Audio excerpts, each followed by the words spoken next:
Desde que hace siglos los arranzales vascos iban tras las ballenas, hasta hoy el Cantábrico es sin duda el tesoro de Euskadi. Y es precisamente el mar uno de los más afectados por el cambio climático. Su nivel se ha mantenido estable los últimos 7000 años, pero desde comienzos del siglo XX hemos visto una subida de 2 milímetros anuales. ¿Les parece poco? No lo es, ya que significa que en tan solo un siglo las aguas de todo el mundo han subido 20 centímetros. Vamos a ver, por ejemplo, cómo esta subida podría convertir a Baracaldo en una isla. La acidificación del agua y la subida de temperatura 1 grado desde 1980 afectarán a productos tan típicos del Cantábrico como la anchoa o como el bonito, algo que además cambiará la forma de faenar de los pescadores. La erosión provocada por el fuerte oleaje podría cambiar el perfil de la costa vasca. Rincones del litoral que al final solo permanecerán como recuerdo en nuestra memoria. ¿Y qué va a pasar con el turismo?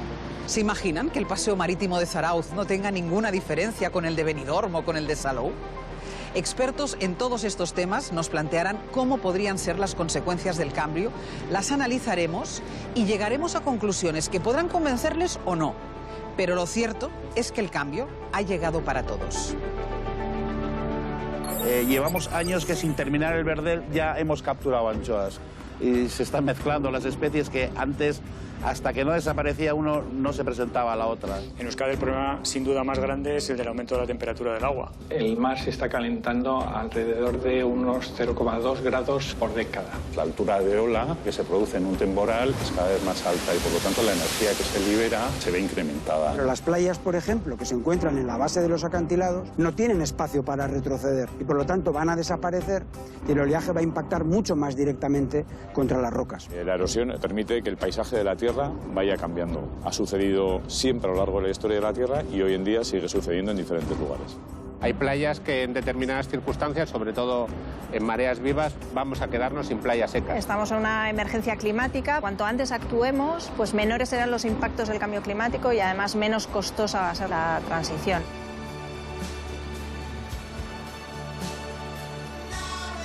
El incremento de la temperatura en el agua no cesa. Podría ser que el mar que baña Euskadi se parezca en el futuro más al Mediterráneo que al actual Cantábrico. Desde hace 40 años, el agua del Cantábrico más próxima a la superficie ha experimentado un aumento constante de 0,24 grados por década, según estudios de la Universidad del País Vasco. ¿Afecta el calentamiento a la anchoa o al bonito? ¿Van a desaparecer estas especies? ¿Se podrá seguir viviendo de este mar? ¿Deberán cambiar los arranzales su manera de pescar? ¿Tiene futuro la flota de bajura? La temperatura del Cantábrico está subiendo y afectará a la vida marina. Un ejemplo, se puede dar la paradoja de que en las próximas décadas la masa de anchoas, bonitos y atunes aumente notablemente. Así que nos preguntamos, ¿tiene la flota de bajura vasca futuro?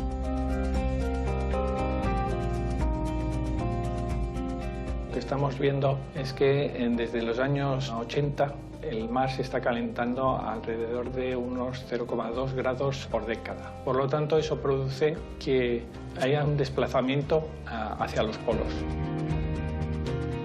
Como dicen los expertos, los estudios que llevan haciendo, nosotros no podemos hacer más que corroborar realmente lo que ellos cuentan. Nosotros lo estamos viendo año tras año, cómo las especies se desplazan cada vez más al norte, más al oeste, y nosotros andamos pues donde andan ellos persiguiéndolos. Tenemos constancia que, por ejemplo, la anchoa está adelantando unos pocos días su puesta. También los juveniles del bonito, que hacen una migración desde zonas más tropicales hasta el Golfo para alimentarse, en esa migración están llegando un poco antes. Hay años eso que, por ejemplo, el tema de verdel, ¿no? Antes se pescaba en febrero. Ahora, hasta la segunda semana de marzo igual no aparece. Puede perjudicar en el sentido de que cuanto más tarde aparezca, antes se va y menos tiempo tienes para cogerlo, ¿no? Con la especie de la anchoa hubo hace años un parón biológico porque nos estábamos cargando la especie y después de parar 4 años de pescarla, sí que hemos notado un restablecimiento de la especie. El tamaño de los individuos que van a ser más pequeños, pero un poco más numerosos. Ahora vemos que cuesta entre la población de la anchoa que alcancen tamaños mayores. Las conserveras son fábricas que exigen cierto tamaño de calidad de pescado. No estamos capturando como nosotros nos gustaría. La mar tiene una cosa, ¿no? Que 2 y 2 no son 4. Y muchas veces se piensa, joder, pues esto está pasando así durante años y luego llega un año que donde se estaba pescando y se pensaba que se sabía de esto, de repente pues cambia todo y no se sabe nada, ¿no? Tú oyes a un pescador mayor y te dices que no sé nada. Llevo toda la vida pescando esta especie y de repente en los últimos 2 años aprendo cosas que no sabían. En cuanto a las temporadas de iniciación de pesca, también percibimos que cada año salimos antes a pescar las especies. Llevamos años que sin terminar el verdel ya hemos capturado anchoas y se están mezclando las especies que antes, hasta que no desaparecía uno, no se presentaba la otra. Y sin embargo ahora estamos viendo eso, que aparte de salir antes, vemos que se van solapando. Todavía no ha marchado una especie, ya viene la siguiente. Si respetamos los correspondientes parones biológicos, no solo la anchoa podría prosperar en un Cantábrico más cálido, también el bonito y el atún. Según estudios realizados por el Centro de Investigación Vasco ASPTI, la abundancia de anchoa podría suponer más presencia de bonito. Este informe prevé que ejemplares de atún rojo, juveniles principalmente, sigan visitando el Golfo de Vizcaya. Los ejemplares más grandes, por contra, se trasladarán hacia aguas más frías, en el Atlántico Norte. El mismo calentamiento del mar también hará posible la presencia de nuevas especies de túnidos tropicales como el listado y el rabil en nuestras aguas. Pero el calentamiento del mar Cantábrico puede tener otras consecuencias más indeseadas. Nuestras playas, cada vez más pequeñas, recibirían unos turistas inesperados y en cantidades preocupantes, las medusas y las algas tóxicas de carácter tropical que ya son una realidad.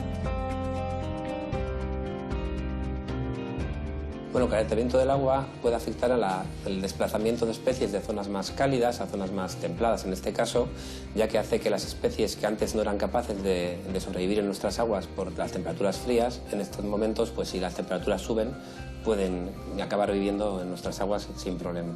Las algas tóxicas generalmente tienen distribución tropical todas ellas, entonces el aumentar nuestra temperatura del agua va a hacer que otras especies también puedan llegar. Pero sí es cierto que con los estudios que venimos haciendo desde el año 2007 sí que hemos visto un aumento en la concentración de estas algas. Y bueno, todo parece indicar que si la temperatura del agua sigue ascendiendo, pues van a estar cada vez más cómodas en nuestras aguas y no se descarta que las tengamos en otros episodios, incluso más tiempo, ya que van a haber mejores condiciones para que ellas puedan vivir. El futuro de nuestras especies tradicionales parece asegurado. Entonces, ¿el de nuestros arranchales también lo está? Yo pienso que sí que tiene futuro y es un futuro bonito y es un recurso que tenemos una riqueza que cíclicamente se repite cada año. Si funcionamos con cabeza podemos mantenerla durante mucho tiempo.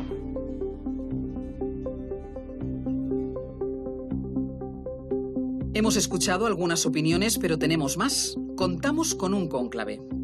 Hemos encerrado con llave a expertas y expertos vascos en emergencia climática. Les hemos hecho preguntas y tenemos sus respuestas. Tras cada tema, les daremos la palabra. El calentamiento. ¿Qué supone esto para el ecosistema del mar? En Euskadi el problema sin duda más grande es el del aumento de la temperatura del agua. Eso lo que está produciendo que haya algún tipo de especies y ecosistemas que ya están siendo afectados, que están migrando o desapareciendo. Y realmente lo mismo pasa ya no solo desde el punto de vista de por ejemplo, macroalgas o otro tipo de sistemas, sino también lo estamos viendo pues, con los peces, ¿no? O sea, es decir, que hay especies que están migrando, están apareciendo otras que antes no habíamos visto. Ya se empiezan a hacer estudios sobre cómo abordar todo el tema socioeconómico en torno a estos cambios de distribución de las poblaciones de especies marinas, ¿no? Euskadi tiene modelos muy potentes, por ejemplo, para ver cómo se va a comportar la anchoa, que es una especie fundamental aquí. O sea, y están viendo que se está desplazando hacia el norte. Entonces eso va a determinar dónde se va a tener que ir uno a pescar Y yo creo que es muy importante empezar a anticipar estas cosas para que las comunidades de pescadores se adapten, ¿no? Lo que tenemos que adaptarnos es a la nueva situación de qué es lo que vamos a tener disponible. Podemos hacer perfectamente una analogía con lo que pasa en Perú, en las costas de Perú, cuando tienen un evento del Niño, ¿no? Cuando tienen un evento del Niño, la anchoveta allí, que es equivalente a nuestra anchoa, es uno de los principales elementos en su sustento, ya no solo como alimento, sino también como exportación para hacer harinas y demás. Y prácticamente pierden por completo la anchoveta durante esos episodios, ¿no? Y ellos lo que hacen están transformando sus flotas, están transformando su industria para aprovechar lo que llaman especies ocasionales, ¿no? Las que se presentan durante esos periodos en los que el agua se calienta tanto que la anchoveta pues, básicamente migra, ¿no? Entonces yo creo que esto un poco nos va a pasar también aquí. Y luego está la alternativa, ¿no? A través de la investigación, Estefi, ¿cómo podemos sustituir lo que el mar deje de darnos? ¿Cómo lo podemos sustituir? Sí, bueno, se está planteando utilizar la acuicultura, ¿no? Directamente en mar abierto, o intentar hacerlo de la forma con el menor impacto posible, no solo de peces, sino también de algas. También se considera como un alimento con proteínas, las microalgas, y también con muchos nutrientes. Entonces, bueno, habrá que adaptarse quizá a lo que podamos cultivar en el mar, y que al mismo tiempo se considera que tiene una huella de carbono menor que lo que se hace o lo que se ha hecho en la Tierra hasta ahora. Todo esto, el calentamiento, en la meteorología, la atmósfera se libera de la energía almacenada mediante los temporales, mediante las tormentas. Ese es el mecanismo, o las galernas, que aquí tenemos nuestras galernas. Son mecanismos de eliminación de la energía calorífica. Por tanto, a más energía calorífica, más de estos fenómenos. ¿Qué es lo que contribuye el cambio climático a hacer? Es que se están generando esas islas en el océano donde se está produciendo una reducción del oxígeno disuelto, y eso está contribuyendo a una mortalidad asociada muchas veces a olas de calor. Entonces, la calidad del agua, ¿por qué va a cambiar en lo que a nosotros nos respecta cerca de la costa? Bueno, fundamentalmente por lo que nosotros hagamos, y en segundo lugar por las condiciones climáticas de temperatura, aumento de evapotranspiración y también, sobre todo, el cambio en el régimen de precipitación. Actualmente están expuestos al impacto por ola 19,5 kilómetros de costa. En el escenario más extremo, de 2100, serán un poco más de 23 kilómetros, algo especialmente acusado en Donostialdea y Urola Costa. Todos recordamos las imágenes de las olas en Donosti golpeando el Paseo Nuevo, produciendo socavones, o los oleajes sobre el malecón de Zarautz. ¿Qué se está haciendo para evitar futuros problemas por culpa de la erosión costera? Puede que la costa vasca no aguante estos temporales cada vez más agresivos. Imaginen años de fuertes lluvias, temporales cada vez más frecuentes, el embate de las mareas. ¿Podemos imaginar, por ejemplo, que un lugar tan emblemático como San Juan de Gaztelugatxe llegue a perder por la erosión el puente de piedra que lo une con tierra firme? La erosión es un fenómeno natural. La erosión es un fenómeno natural que hace que, por ejemplo, el agua, el mar, el aire, vaya desgastando los materiales de la tierra. Permite que el paisaje de la tierra vaya cambiando. Ha sucedido siempre a lo largo de la historia de la tierra y hoy en día sigue sucediendo en diferentes lugares. Todo el frente costero de la costa vasca está muy expuesto a la erosión. Básicamente es un frente costero acantilado con rocas que se exponen directamente al mar abierto, y conforme este nivel del mar vaya ascendiendo, el impacto del oleaje y de las corrientes va a ser más fuerte. Por lo tanto, va a aumentar teóricamente la erosión. Los temporales de mar son cada vez más frecuentes y cada vez más intensos. Esto es, la altura de ola que se produce en un temporal es cada vez más alta, y por lo tanto la energía que se libera en el litoral, en la franja límite entre el continente y el entorno marino, se ve incrementada. No sabemos muy bien lo que nos vamos a encontrar en un futuro, pero los datos que tenemos de los últimos 100, 50 años, sobre todo debido a subidas y bajadas del nivel del mar, nos están hablando que se produce la erosión de nuestros acantilados a velocidades de 5 o 6 milímetros año. También depende mucho de la fuerza con la que vengan las corrientes y la propia dirección de las mismas. Ahora estamos en el Geoparque de la Costa Vasca. Estamos en el municipio de Zumaia y colocados sobre la playa de Itzurun, que es uno de los lugares donde el flysch aflora de manera más espectacular. Estas capas que tenemos aquí detrás son antiguos fondos marinos formados por sedimentos, a través de los cuales podemos leer más o menos 60 millones de años consecutivos de la historia de la Tierra. Leer en el pasado, en la hemeroteca de las rocas, en el pasado de la historia de la Tierra, es fundamental para entender cómo funciona el sistema Tierra. Y entender cómo funciona el sistema Tierra es fundamental para saber cuál puede ser la respuesta del sistema Tierra al calentamiento actual. Nuestro litoral, principalmente el 80% son acantilados que se van poco a poco disgregando y generan en su lecho pues playas, a veces de cantos, de bolos, en otras ocasiones de arena. Las playas, por ejemplo, que se encuentran en la base de los acantilados, no tienen espacio para retroceder y por lo tanto van a desaparecer y el oleaje va a impactar mucho más directamente contra las rocas. Pero tener en cuenta que las playas también se forman por este mismo proceso, es decir, la arena de la playa proviene de la erosión de otros materiales en otro sitio. Por lo tanto, lo que se erosione en las playas actuales también irá a alimentar otros medios sedimentarios en algún otro lugar, en otra playa cercana, en otro estuario cercano, etc. Es decir, no podemos entender erosión sin sedimentación. Lo mismo que no podemos entender vida sin muerte, por ejemplo, ¿no? La erosión en la zona litoral no es igual en una zona acantilada que en una zona de playa, que en una zona de estuario. A priori, los acantilados son zonas que resisten mejor a la erosión. Y digamos que una posible subida del nivel del mar, simplemente tal cual, una subida del nivel del mar, no tendría una afección muy importante en la erosión de los acantilados. Lo que sí afecta de manera más importante son los fenómenos de alta energía, las tormentas, los fenómenos de alta energía asociados a esa subida del nivel del mar. Este incremento de la energía principalmente lo que da lugar es a la erosión de los primeros ambientes, que son los ambientes de playa. De manera que las playas están perdiendo arena. Una forma de que estas playas no pierdan arena es tener un sistema dunar en su parte de trasplaya, en la parte de atrás. Estos sistemas dunares normalmente lo que hacen es fijar la arena y proteger la estabilidad de la playa. A términos municipales como Guecho, Gorliz, Plencia, incluso zonas como Bermeo se van a ver muy afectadas por la erosión. Zonas como Ondarroa también, por supuesto. ¿Por qué? Porque están muy cerca precisamente de la línea de costa, o sea, básicamente un nivel de costa 0 o 1 o 2 metros por encima, mientras que otras zonas como Bermeo y Ondarroa tienen acantilados a su alrededor. Por lo tanto, a medida que se vaya produciendo la erosión, cada vez una erosión parece ser que va a ser mayor con la subida del nivel del mar, pues vamos a tener que estos acantilados se van a ir precisamente deslizando, derrumbando y cayendo hacia el mar precisamente. La erosión de nuestras costas es un fenómeno natural e inevitable, pero que se puede ver acelerado por la emergencia climática y la acción del ser humano. ¿Hay soluciones a este proceso? Hay muy poco que podamos hacer contra esto que tenemos aquí delante, contra la fuerza del océano.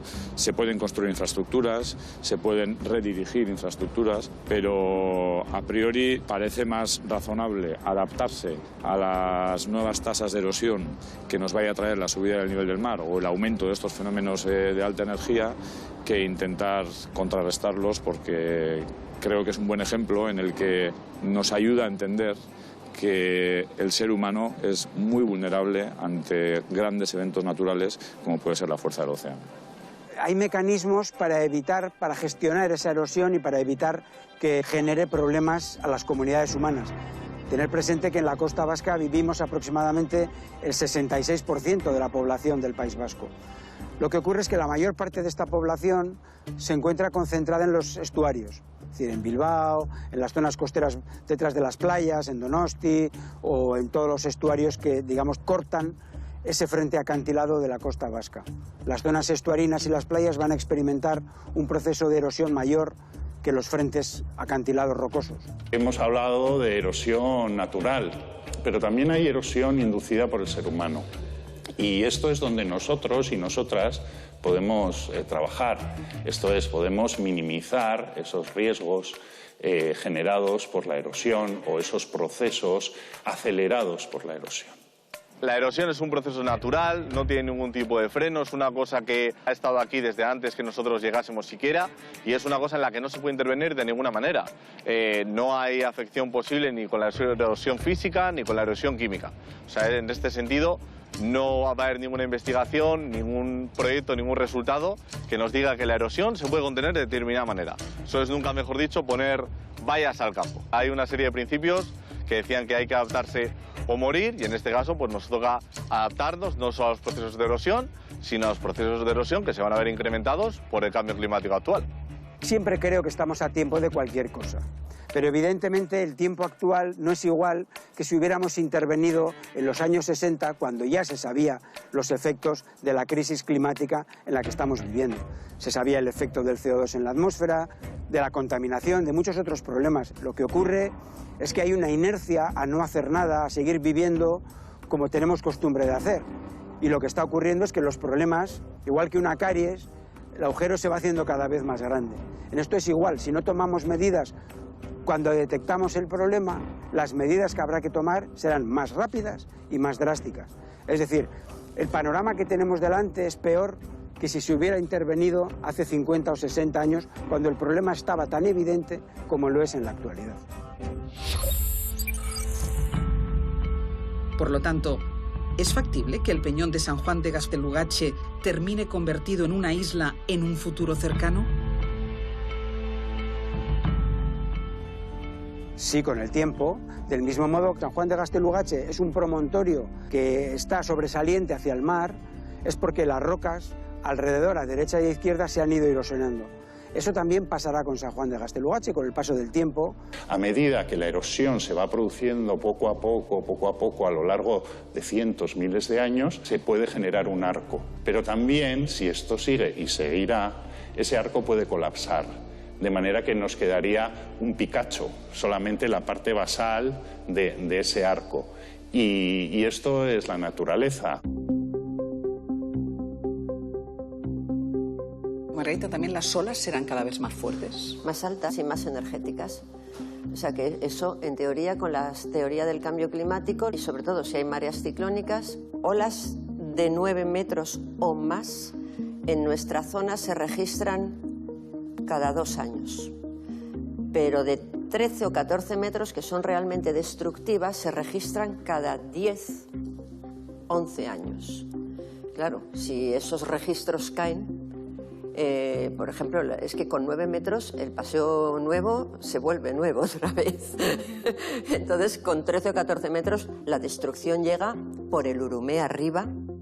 Pero es que no solamente son las olas, ¿eh? O sea, Sí, si es la tenemos energía de incluso las olas. puertos, quiero decir, ¿no? O sea, Y los puertos el de Leva, Ondarroa, etcétera, ¿no?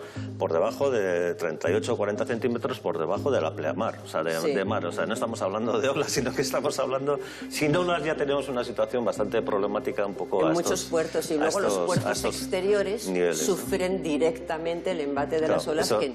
Es que las olas antes se deshacían en la playa, pero como ahora en la playa hemos puesto unos barrios carísimos, pues no se deshacen de la playa, se estrellan. Se estrellan, Esa es la diferencia. Entonces, nosotros hemos ocupado el dominio costero y ahora la costa va a recuperar. Sí, va a recuperarse. Va a recuperar, y eso es inevitable. En Donosti posiblemente sea el impacto de la ola, las olas extremas, las que más impacto van a tener. Con la elevación del nivel del mar van a poder llegar a zonas que en este momento no estaban recibiendo el oleaje, como incluso hasta el Náutico o el Cursal. El Paseo del Cursal va a estar afectado posiblemente por ese efecto de las olas. Pero en los estudios que estamos realizando, el impacto de la elevación del nivel del mar con las lluvias torrenciales, con la avenida del afluente de las rías, en este caso de los ríos, es el que más impactos está teniendo. Y en el caso de Donostialdea no es tanto Donosti como la zona de Txingudi, la previsión es que va a ser absolutamente catastrófica porque bueno, desaparece hasta el aeropuerto. Donosti, hasta que se echó abajo la muralla, no era más que la parte vieja. Lo demás eran unos caseríos dispersos. Todo lo demás que nosotros ahora conocemos como Donosti no existía y era una playa. Entonces, digamos que el mar vuelve a recuperar su territorio y siempre lo gana. Nosotros no podemos luchar contra la naturaleza. Mitigarla es lo único a lo que podemos jugar, porque los gases de efecto invernadero, una vez que se han emitido, y ya están emitidos, se mantienen cientos de años en la atmósfera. La única forma es poder mitigar eso, pero eso es un trabajo a larguísimo plazo. Yo creo que estamos llegando a una situación donde claramente estamos viendo que la costa tal y como la tenemos en Euskadi y especialmente en el Mediterráneo no es sostenible. no es sostenible, porque es un poco lo que tú decías, no podemos estar todos los años, vamos a hacer otra vez la misma obra para volver a reparar el paseo marítimo, para volver... Es que no es sostenible, no tenemos ni siquiera el dinero para poder hacerlo. Y la velocidad a la que está incrementándose los eventos extremos en la costa es enorme. Y por tanto, bueno, pues tenemos que cambiar un poco el chip, ¿no? Sí, debemos de dejar que se renaturalicen ciertas zonas en donde a lo mejor el interés económico ahora, pues como Donosti no lo vas a dejar naturalizar, es más complicado. Pero hay zonas en las que se han hecho construcciones y hay ejemplos de renaturalización que han funcionado muy bien. O sea, que es que no estamos partiendo de cero. Y aquí mismo el caso de los depósitos de CLH en Muskis, ¿no? Eso es un ejemplo de renaturalización de una zona que era una marisma totalmente ocupada, se ha recuperado la playa, el sistema dunar, lo que se ha hecho en Gorliz. La marisma se ha recuperado perfectamente. O sea, son ejemplos de buenas prácticas. Yo voy a poner el ejemplo de Gorliz, ¿no? Claro, Gorliz, el ejemplo de Gorliz que era es una clarísimo. zona que sufría los embates de las mareas y ahí se ha recuperado toda la zona dunar con la zona del Pinar posterior. Es un ejemplo, pero claro, ahí no tenías la presión de todo el casco urbano pegado. Claro. A la ahí donde se puede hacer y donde no, ¿no? Y luego el ejemplo de Zorrozaure aquí, un poco cómo se ha concebido para impedir las inundaciones y demás, abriendo el otro canal, cómo se ha concebido la construcción en la isla y demás. Bueno, yo creo que ya estamos dando pasos en ese sentido, pero realmente tenemos que ir muy rápido porque todos los estudios están mostrando que el sistema se está acelerando, pero mucho.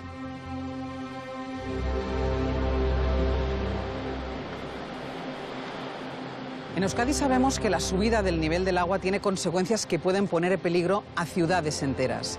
Importantes poblaciones a lo largo de la costa como Zumaya, Zarauz o Irún podrían quedar inundadas. El Bilbao metropolitano también será sensible a la subida de las aguas. ¿Se imaginan que una ciudad de más de 100.000 habitantes quedase rodeada por las aguas en los próximos años? Hablamos de Baracaldo. ¿Es posible que en 2050, tras una semana de intensas lluvias y coincidiendo con mareas vivas, el nivel del agua aumente 4 metros y la ciudad se convierta en una isla? Para poder responder, empecemos por cómo nos va a afectar la subida del nivel del mar. Lo que sabemos es que a partir del siglo XX aproximadamente el nivel del mar ha empezado a acelerarse y está subiendo a una velocidad de unos 2 milímetros al año, que aunque parece poco, pues es aproximadamente 6 veces mayor que durante los últimos 7.000 años. Además, a partir de la década de los 90, que disponemos de mediciones vía satélite, pues se cuenta con un poco más de precisión y globalmente está subiendo a una velocidad de unos 3,2 milímetros al año. Claro, lo que se prevé es que como consecuencia del cambio climático, pues estas tendencias sigan aumentando en el futuro.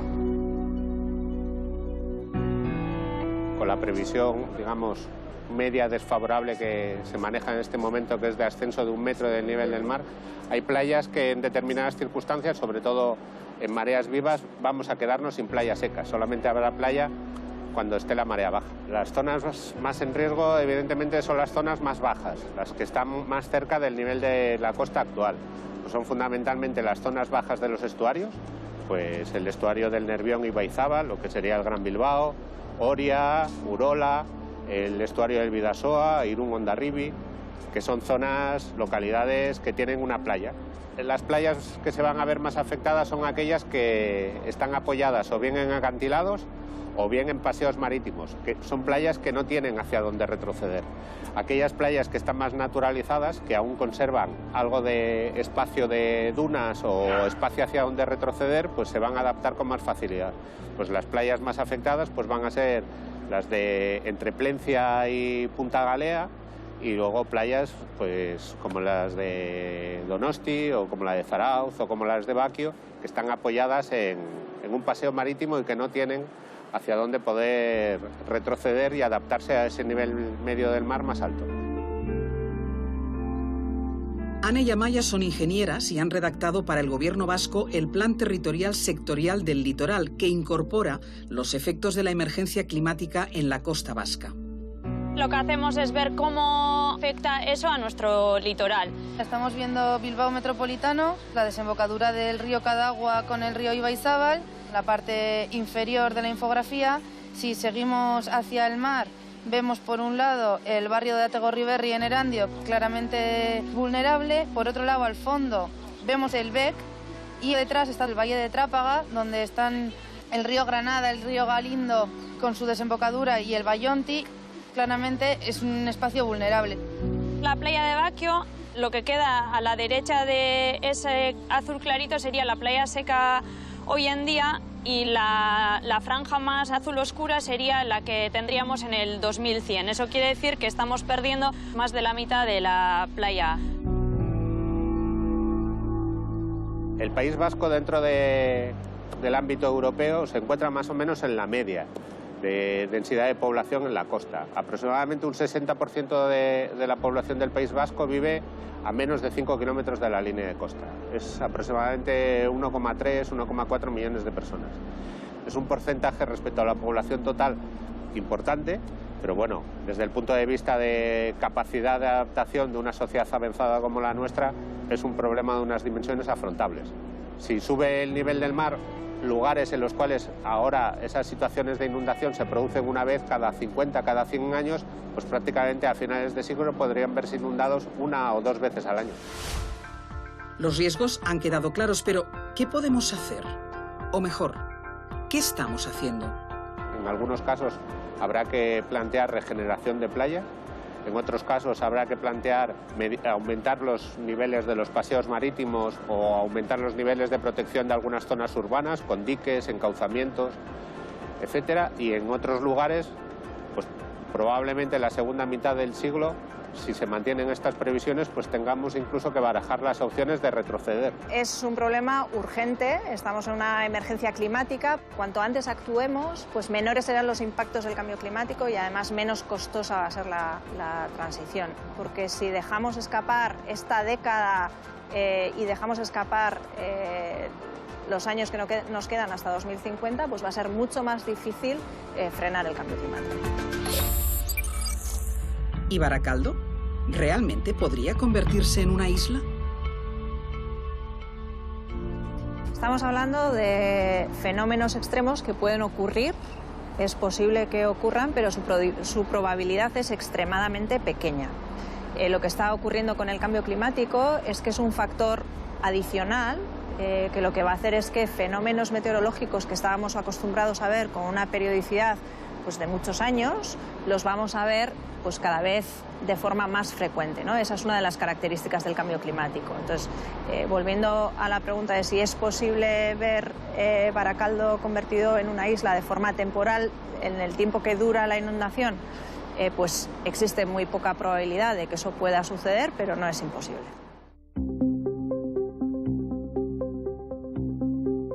El nivel del mar ya ha subido.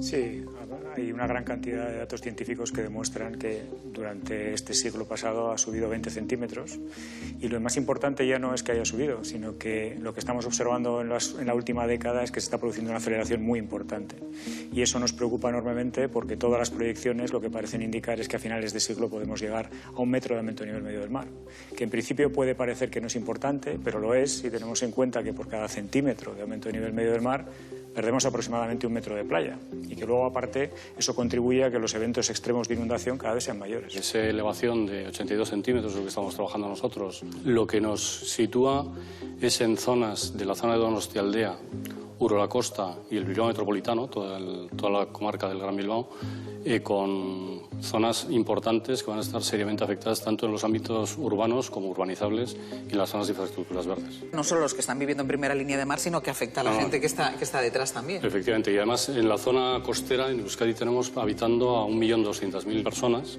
que es casi el 55% de la población de Euskadi, que va a estar afectado por el impacto del cambio climático con motivo de la elevación del mar, ¿no? Y eso significa una afección tanto al suelo urbano residencial como al urbano donde hay actividades económicas, pero también equipamientos. El Museo Marítimo, por ejemplo, que lo tenemos aquí cerca, va a estar afectado, posiblemente. Infraestructuras recientes de carácter de depuración de aguas residuales, como el de Galindo, también va a estar afectado. Incluso los puertos van a estar afectados, porque ahora son elementos que tienen unas condiciones de protección, pero para unas determinadas condiciones del mar y a unas determinadas condiciones de lluvias. Si se eleva el mar y además vienen esas lluvias, se van a producir fenómenos realmente serios. Hay muchas zonas bajas con estuarios, marismas, que son inundables y, por tanto, alrededor de esos ámbitos se van a producir inundaciones cada vez más frecuentes, ¿no? Yo creo que lo que hay que pensar es un poco en lo que sufrimos en el 2014, que hubo grandes temporales que afectaron a los puertos, que afectaron a las poblaciones, y eso un poco lo que tenemos que tener en la cabeza es que el aumento del nivel medio del mar lo que nos va a llevar es a que, en lugar de ser algo excepcional, sea algo que incluso en algunas circunstancias pueda producirse anualmente, ¿no? Los compañeros, hay una cosa de la que no han hablado, que es los temporales. Los temporales con un mar más elevado son muchísimo más dañinos para las infraestructuras. Es decir, cada vez que hay un temporal, el paseo de Guecho se derrumba. O sea, a los 2 años creamos uno nuevo. Es decir, tiene un coste económico y tal y cual. El paseo nuevo de Donosti siempre está nuevo. Exactamente, sí. Está claro. Entonces, claro, estamos en una dinámica en la cual realmente podemos seguir así o realmente hay que hacer una reflexión y decir, oye, vamos a adoptar unas posiciones como más contundentes o más radicales. No sé, es una cuestión ¿se puede que habría que adoptar lo debatir. que está construido ya?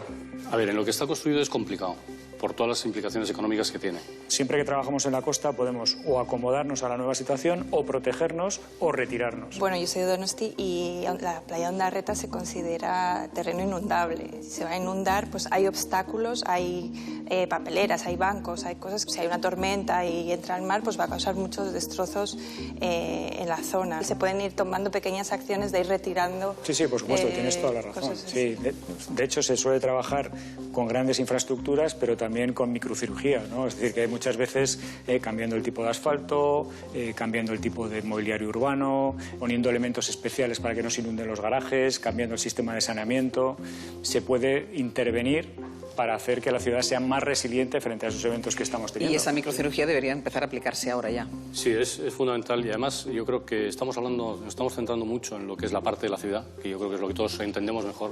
A mí me parece también que hay un problema claro en algunos de los ecosistemas naturales que tenemos, como en las zonas de marismas, que la previsión es que desaparezca en el 80% de las marismas que existen ahora, o las zonas dunares, el sistema dunar, que también se va a ver afectado de una forma gravísima, por ejemplo en la zona de Urdaibai, posiblemente desaparezcan. Hay un barrio en San Juan de Luz que está hundido. Existió el barrio en el siglo XVIII, existía ese barrio y ha desaparecido. No se han atrevido a reconstruirlo porque ya se reconstruyó varias veces y todas las veces el mar se lo tragó. Y ahí está, o sea, el que se quiera dar un paseo por la playa San Juan de Luz, ahí tiene el panel para leerlo. Un barrio ya desapareció, o sea que ya hay precedentes. Muchas playas que van a desaparecer por completo. La Concha, Gros, cualquier playa que tenga un entorno urbano con un muro, Zarauz, que no permita su migración hacia el interior, porque no tiene un sistema dunar, porque no tiene unos humedales detrás, evidentemente va a desaparecer a no ser que actuemos. Una de las bazas para atraer turismo a Euskadi es sin duda su costa. Es un sector que da trabajo a más de 100.000 familias, pero la subida del nivel del mar y la erosión van a producir un recorte del litoral. ¿Qué pasará con este sector turístico si se produce este recorte? Habría menos playas en un clima más caluroso que paradójicamente podría atraer a más turismo porque se convertiría en la zona más fresca de la península. Si la subida de las temperaturas convierte el Mediterráneo en un horno en las próximas décadas y si la costa cantábrica se va pareciendo a la mediterránea, ¿podría ser Euskadi un destino de sol y playa? ¿Se parecerá cada vez más Donostia, San Sebastián a Salou o Torremolinos? ¿Podrían ocupar las discotecas y chiringuitos de playa el Paseo de la Concha cambiando su tradicional estampa?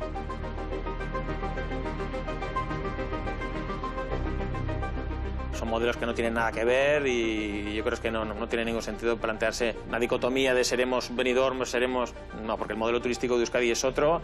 Yo creo que además pues, acertadamente se ha buscado otros atractivos, buscando ese turista más responsable, ese turista más rentable, que además pueda venir a lo largo de todo el año, que sea menos estacional.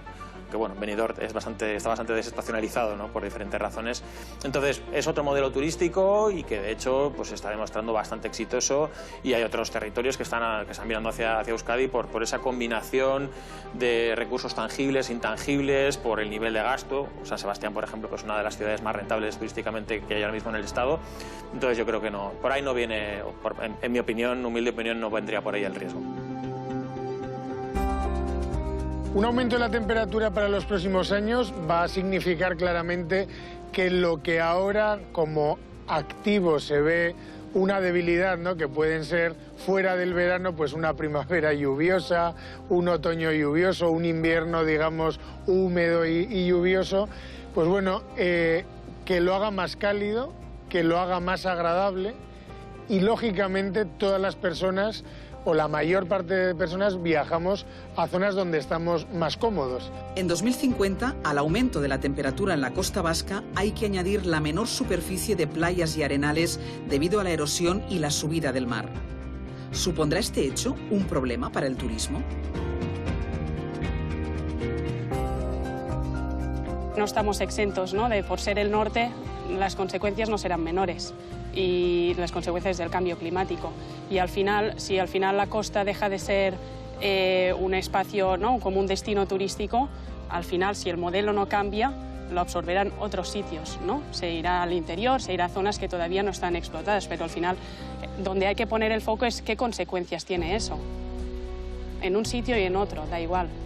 La única salida es un cambio de actitud general y un consenso en favor del decrecimiento turístico por parte de las instituciones públicas y también de las entidades privadas y de la ciudadanía, porque no vale esa actitud de que todo lo podemos solucionar técnicamente y donde no hay playa pues haremos una playa artificial y donde no hay olas haremos olas artificiales, y esa actitud de que el ser humano puede hacerlo todo por medio de la técnica y de la tecnología. La naturaleza puede sobre todo eso y no tenemos más que adaptarnos a ella. Sí que parece demostrado que el nivel del mar en Euskadi va a subir y algunos puntos de la costa pues van a sufrir más que otros, incluso, sobre todo, evidentemente, Guipúzcoa y Vizcaya, pero algunos lugares de Vizcaya y de Guipúzcoa van a sufrir más que otros. Yo diría más que para el turismo vamos a sufrir los que vivimos aquí, ¿no?, que yo creo que somos los que más utilizamos los arenales, porque el visitante que llega a Euskadi, ya sea nacional o internacional, no viene buscando playas. Puede ser un complemento para un rato, pero salvo el que viene aquí a hacer surf. Yo hablaría más del mar, el valor y el atractivo del mar en Euskadi más que de las playas, porque bueno, pues sí hay playas, pero no somos tampoco muy competitivos en cuanto a calidad de las playas. Sí es verdad que tenemos un clima bastante intermedio, es decir, no somos de extremos. ¿Qué pasa? Que en el sur de España, pues normalmente en verano pasan calor y que cuando vienen aquí, pues incluso agradecen nuestro mal tiempo, ¿no?, que para nosotros muchas veces cuando hace muchos días de nublado o de lluvia nos parece que hace mal tiempo y ellos tampoco lo sufren tanto. Y nos pasa lo mismo con los países nórdicos, donde hace mucho frío y cuando vienen aquí, pues para ellos es un clima mucho más cálido, ¿no? Entonces, bueno, no es la motivación principal, pero bueno, no tenemos un clima malo para según qué mercados y qué turistas. Cuando les ofrecemos información del destino y les decimos, bueno, hoy no hace muy buen tiempo, y dicen, bueno, tampoco hace tan malo, ¿no? Que están aquí y agradecen que el clima sea diferente, que no sea tan caluroso. La subida de la temperatura en Euskadi, en el aire y en el agua, es una consecuencia directa de la emergencia climática. ¿Podría ser nuestra costa el próximo Mediterráneo? Cuando se habla de modelos turísticos en los últimos años, de la masificación y de coger ejemplos como la Costa Brava o casos específicos como Salou, creo que se nos olvida, y en Euskadi hay dos ejemplos muy claros, ¿no?, como son desde luego Donosti y también Zarautz, que llevan 140 años de un turismo incorporado, ¿no? El Mediterráneo es algo muy amplio, ¿no? Y dentro del espacio geográfico del Mediterráneo tenemos una diversidad de destinos turísticos brutal. Entonces, bueno, difícil de responder. Si por mediterraneización hablamos de una modificación del modelo turístico hacia el sol y playa, yo diría que no. Euskadi nunca se ha posicionado como un destino de sol y playa y sería un error grave, en mi opinión. El incremento de las temperaturas, pues quizás en verano haga un poquito más de calor de lo que ya hace, pero yo no creo que eso vaya a tener un impacto. En general, el clima es un elemento relevante para captar turistas, pero no es el más importante. El incremento del turismo va a llevar a que, digamos, todos los servicios o las compañías se ofrecen valor y la gente lo ve así, vamos, y no echamos a perder todo lo que se ha ido construyendo durante muchas décadas. Al final es parte de la economía, un sector dinámico que pueda pagar más a la gente, que pueda dar más empleo, pero en definitiva es un sector muy importante nuestro, que hasta ahora, digamos, está aportando mucho y que si en el futuro puede aportar más, seguramente lo hará y será positivo y beneficioso. 2050, Euskadi. Más calor, mejor verano y más turistas. ¿Cómo les recibiremos y cómo debería ser el sector turístico vasco? ¿Qué encontrarán los turistas cuando lleguen? Yo el turismo en 2050 me gustaría, porque lógicamente nadie sabe cómo va a ser, pero me gustaría que fuese, digamos, algo mucho más transversal de lo que mentalmente entendemos, ¿no? Que es el de fuera viene a casa, ¿no? Cuando creo que el turismo, como tantos otros sectores, es muy diferente a lo que eran los años 60, ¿no? La sueca y los suecos que vienen a una playa y jijaja, es decir, el turismo es el movimiento de personas. A Bilbao, a Gasteiz, a Donosti, a todo Euskadi, nos viene muy bien que Euskadi sea una zona de paso de gentes. Que estamos diciendo a la gente de afuera que venga aquí porque aquí va a estar muy bien y que va a pagar, entonces que eso también revierta en todos los proyectos y empleos de calidad, ¿no? Euskadi está trabajando por ser un destino sostenible y además está apostando por un código ético, por una mayor concienciación de los propios turistas para que tengan un comportamiento más responsable, una nueva estrategia en la que va a trabajar el gobierno vasco de aquí a poco tiempo y los municipios, las diputaciones, etcétera, están trabajando en esa línea del turismo sostenible que en todo caso es el basamento, el pilar fundamental de la estrategia turística que en todas partes, ahora mismo en España y en Europa, sobre el que se está trabajando.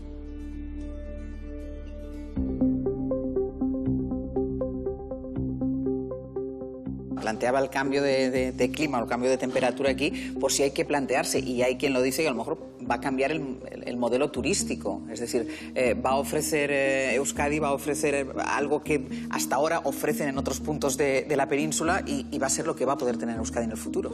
Sí, bueno, hay un informe del MITEC, o sea, del Ministerio de Transición Ecológica y de Reto Demográfico, donde se habla precisamente de que el turismo va a aumentar en la zona norte, digo, porque son temperaturas más frescas que en el interior o la mitad sur peninsular y todo ese tipo de cuestiones, ¿no? Yo creo que el tema del turismo es complejo.